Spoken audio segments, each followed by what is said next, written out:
تو ہم اس بحث میں نہیں پڑھتے. ہم یہ کہتے ہیں جب سیدنا ابو بکر صدیق جو خلیفہ بلا فصل ہیں، جو افضل البشر ہیں، جب ان کا یوم آئے تو ابو بکر صدیق کا ذکر گج وج کے کرو. جب یوم فاروق آئے تو عمر فاروق کا ذکر گج وج کے کرو. جب مظلوم مدینہ سیدنا عثمان غنی رضی اللہ تعالیٰ عنہ کا یوم آئے تو پیکرے شرم و حیا کا ذکر گج وج کے کرو. لیکن جب اہل بیت اطہار کے دن آتے ہیں تو محفلوں کے نام چینج نہ کر لیا کرو.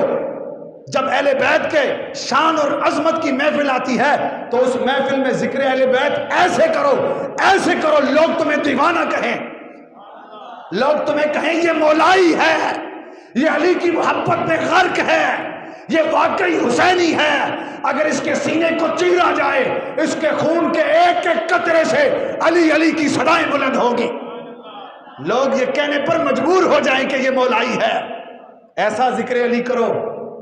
لیکن ہمارے ہاں عجیب رسم و رواج پیدا ہو چکا ہے. حضور کے تمام صحابہ عادل ہیں. حضور نے فرمایا کہ میرے تمام کے تمام صحابہ ستاروں کی مانند ہیں، ستاروں کی مانند ہیں. فَبِأَيِّ اقْتَدَيْتُمْ اهْتَدَيْتُمْ، تم ان میں سے کسی ایک کی بھی پیروی کرو گے فلاح پا جاؤ گے. ہم مانتے ہیں رضی اللہ تعالی عنہ ورضوا عنہ، ہم تسلیم کرتے ہیں. رحماء بینہم اشداء والکفار ورحماء بینہم، اسے ہم دل و جان سے تسلیم کرتے ہیں. قرآن کی ان آیتوں پر ہمارا ایمان ہے. لیکن ذکر علی کرنے سے، ذکر حسین کرنے سے، سیدہ مائی پاک کا ذکر کرنے سے، امام حسن کی بات کرنے سے، امام زین العابدین کا ذکر کرنے سے، 12 اماموں کی بات کرنے سے آپ مفہوم مخالف کیوں لے لیتے ہیں؟ آپ کے ذہنوں میں مفہوم مخالف کیوں آ جاتا ہے کہ جو ذکر اہل بیت کر رہا ہے وہ معاذ اللہ کسی صحابی کا گستاخ یا بے ادب ہے؟ اللہ معافی دے، ہم صحابہ کے پیروں سے لگنے والی خاک کو بھی نہیں پہنچ سکتے. جو صحابہ ہیں ہم دل و جان سے ان کا احترام کرتے ہیں. ان کے پاؤں میں لگنے والی خاک ہماری آنکھوں کا سرما ہے.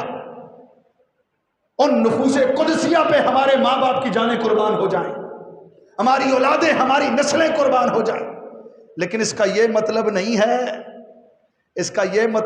ہے کوئی اس آڑ میں ذکر اہل بیت کرنے والوں کو رافضی کہنا شروع کر دے، کوئی شیعہ کہنا شروع کر دے. یہ ذکر اہل بیت کسی مسلک، کسی فرقے، کسی جماعت، کسی اور گروہ کا خریدا ہوا نہیں ہے. کوئی ٹھیکیدار نہیں ہے اس ذکر کا. یہ ذکر تو چوکیداری کرنے والوں کو ملتا ہے. یہ ذکر تو ان لوگوں کا حصہ ہے جو اہل بیت کے در کے واقعی غلام اور نوکر ہیں. اس لیے